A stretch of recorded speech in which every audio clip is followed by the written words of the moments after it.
Bonsoir à tous et bienvenue dans cette nouvelle vidéo Thread d'horreur. Dans cette vidéo, je vais vous raconter l'histoire que Tom a vécue. Dans cette vidéo, je vais vous raconter l'urbex que Tom a fait avec son meilleur ami et dont il n'est vraiment pas prêt d'oublier. Je te propose donc de bien rester jusqu'à la fin de cette vidéo dans le but de savoir sur quoi nos deux amis sont tombés durant leur exploration urbaine.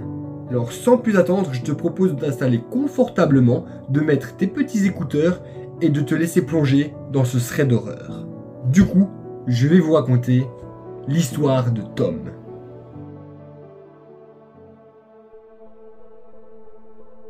Probablement son tout premier et son dernier urbex.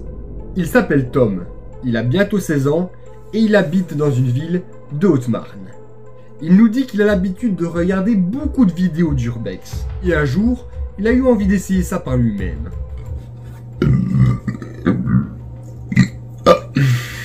Comme Tom est un peu trouillard, il a proposé à son meilleur ami d'enfance, Léo, de faire de l'urbex avec lui. Son pote avec qui, il faut savoir, qu'il a déjà fait les 400 coups. Depuis qu'ils sont tout petits, depuis qu'ils sont enfants, il y a toujours eu une maison abandonnée dans leur village. Vous savez, ce genre de maison qui a toujours existé dans votre ville et dont vous n'avez absolument pas envie d'y perdre votre ballon. Car personne n'osera franchir la grille pour aller le récupérer. Mais maintenant qu'ils sont un peu plus grands et qu'ils ont un peu moins peur, c'est la maison idéale pour faire leur tout premier urbex. C'était au mois de novembre et que du coup, la nuit tombe assez tôt. Il tient quand même à nous dire que malgré la trouille qu'un enfant peut éprouver devant une vieille maison abandonnée aux vitres et au jardin complètement saccagé, tous les gens et les enfants passent quand même devant et personne n'a jamais rien vu ni entendu provenant de cette vieille bâtisse. Un soir, Tom est allé chez Léo et ils avaient dit à leurs parents qu'ils allaient jouer à un jeu vidéo jusque très tard le soir, dans le but de ne pas être dérangés. Ça ne posait pas vraiment de problème car c'était le week-end. Au lieu de geeker à Fortnite, ils ont quand même préféré sortir leur sac à dos. Ils avaient pris avec eux une lampe torche qu'ils avaient piquée dans le garage de ses parents, un couteau suisse, une bouteille d'eau, des Twix et de la corde. Bien sûr sans oublier leur téléphone portable. Ils ont donc tout préparé et ils ont attendu que les parents s'endorment. Et en entendant les ronflements du père, Tom avait compris que c'était le top départ pour commencer leur grande aventure. Tom nous dit qu'ils sont partis vers 1h du matin, en essayant de ne pas faire grincer ni les marches d'escalier, ni la porte d'entrée. Il faut savoir qu'à cette heure-là, tout le monde dort dans le village. Ils ont seulement croisé un vieux chat noir. Une fois arrivés devant la maison abandonnée, une grosse chaîne fermait le portail. Alors les deux jeunes garçons ont fait le tour de la propriété pour voir s'il n'y avait pas un trou par où s'y faufiler. Et, par chance, ils sont tombés sur une brèche dans le grillage, qui avait sans doute dû être fait par un sanglier, un blaireau ou un autre animal. Les deux jeunes garçons ont donc pénétré dans la propriété. Mais attention, première surprise, il avait plu la veille, et les deux jeunes garçons étaient tombés nez à nez avec des empreintes de pas fraîches. Mais ce n'étaient pas des empreintes d'animaux. Au contraire, c'était des traces de pas humains et de grandes pointures. C'était un peu suspect, mais au final pas plus que ça, car ils se sont dit que ce n'est probablement pas les seuls à vouloir faire des explorations urbaines. Ils se dirigent donc vers la porte d'entrée, qui elle était totalement murée. Ils décident donc de faire le tour de la maison, et sur la façade arrière de celle-ci, il y a une échelle qui monte directement au premier étage. Tom nous dit qu'ils ne réfléchissent pas plus que ça. Ils ont vu que l'échelle était là depuis très longtemps, vu que des ronces avaient poussé sur celle-ci. Et du coup, ils n'ont pas hésité à grimper une seule seconde. Ils grimpent et passent par la fenêtre du premier étage, et tombent directement dans une pièce qui semble être un bureau. La pièce était presque vide, à l'exception d'un grand bureau au milieu de la pièce, là où se trouvaient quelques papiers. Armés de leur lampe torche, ils explorent un peu la pièce. Un canapé un peu défoncé et un maximum de caca de pigeons près des fenêtres. Décident donc de passer à la pièce suivante. Et ça devait être une chambre, car il y avait une espèce de sommier à même le sol, et un matelas dans un autre coin de la pièce. Ils avancent un petit peu, et là ils se rendent compte qu'à côté du matelas, il y avait un sac de couchage. Les deux jeunes garçons commencent tout doucement à paniquer en ayant peur qu'il y ait quelqu'un d'autre dans le bâtiment. Ils descendent à présent au niveau du rez-de-chaussée et là, l'ambiance était très lourde. L'escalier grinçait énormément, les carreaux des fenêtres étaient complètement brisés et les courants d'air donnaient une sensation vraiment glaciale. Et en arrivant en bas, les deux jeunes garçons sont tombés sur quelque chose auquel ils ne s'attendaient pas du tout. Ils sont tombés nez à nez avec une chandelle allumée. Tom regarde Léo et Léo regarde Tom. Et je peux vous dire qu'ils se chiaient tous les deux littéralement dessus.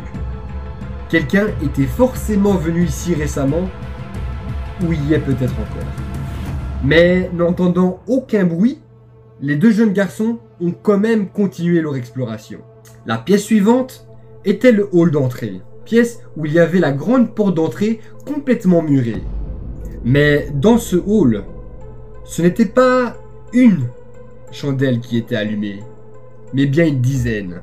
Et c'est comme si elle formait un chemin, se dirigeant directement vers un escalier qui semblait mener à la cave. Tom nous dit que Léo est beaucoup trop enthousiaste pour son côté flippette. Léo lui veut absolument suivre les bougies et descendre dans la cave. Chose que Tom refuse catégoriquement. Non, Tom lui tout ce qu'il veut, c'est rentrer le plus vite possible. C'est pas normal qu'il y ait des bougies allumées dans une putain de maison abandonnée. Et comme Tom ne croit pas du tout aux fantômes, il est persuadé à 100% qu'il y ait une présence humaine. Mais Léo insiste et veut à tout prix suivre les bougies et descendre dans la cave. Tom lui dit très clairement qu'il l'attendra en haut des escaliers car en aucun cas il descendra dans la cave. Muni de sa petite lampe torche et sa grosse paire de couilles, Léo descend dans la cave. Et là, plus un bruit. Tom nous dit qu'il essaye de murmurer son nom, dans le but de voir si tout va bien. Mais aucune réponse. Tom nous dit que peut-être la cave est très grande et que Léo l'entend tout simplement pas. Soudain, un cri perçant fend le silence de la nuit. C'est la voix de Léo. Tom est sûr et la reconnaît. Son hurlement est abominable. Tom sait pertinemment bien que c'est pas à son avantage, mais tellement qu'il est flippette et n'a aucune paire de couilles, il a pris ses jambes à son cou et a laissé son pote Léo tout seul dans cette cave. Il nous dit qu'il a remonté les 2 étages en quelques secondes, quand soudain il entend des voix provenant directement du sous-sol. Et il nous dit qu'il y avait au moins 2 voix, dont celle d'une femme. Tom nous dit qu'il repasse par la fenêtre et qu'il utilise l'échelle pour redescendre dans le jardin. Il nous dit aussi qu'il ne pense même pas à retrouver le trou dans le grillage et il fait une ligne droite vers celui-ci pour escalader la clôture. Au même moment où Tom arrive de l'autre côté de la clôture, il s'aperçoit qu'il y a 2 ombres qui descendent l'échelle. Mais aucune d'elles n'est Léo. Tom nous dit qu'il court le plus vite possible pour rejoindre la route et rentrer chez lui. Tom nous dit qu'il parvient à rentrer chez ses parents assez discrètement pour pas qu'ils ne s'en rendent compte. Il se dirige vers sa chambre, dont sa fenêtre donne directement vue sur la rue, dans le but de guetter la moindre ombre qui pourrait être Léo. Tom nous dit qu'il a éprouvé un énorme sentiment de culpabilité en laissant Léo tout seul, mais il nous dit que sa peur était beaucoup trop grande pour rester à cet endroit. Ce fut le moment le plus long de toute sa vie. Au bout d'une grosse heure de stress intense car il n'avait aucune nouvelle de Léo, il s'aperçoit, dans la lumière du réverbère, qu'il y a une ombre. Et c'était Léo. Ouais, il était vivant. Tom accourt à la porte pour lui ouvrir et voir comment il va. Alors, il regarde Tom, avec des yeux vides. Il n'y avait ni peur, ni angoisse dans son regard. Juste du vide. Et plus jamais, Léo a été le même après cette nuit-là.